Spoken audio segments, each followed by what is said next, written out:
મળે એની રજા વગર ડગલું ના ભરીએ, મળે એની પૂછા વગર કામ ના કરીએ।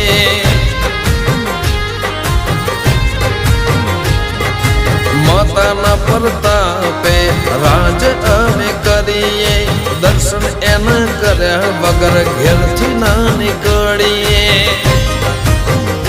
હો મારા ઘરમાં મહાકાળીની કાયમ હાજરી, ખૂટવા ના દે દૂધ નહીં બાજરી। મારા ઘરમાં માતાને કાયમ હાજરી, ખૂટવા ના દે દૂધ નહીં બાજરી। દયા કર જે માં તું દયાળી, દયા કર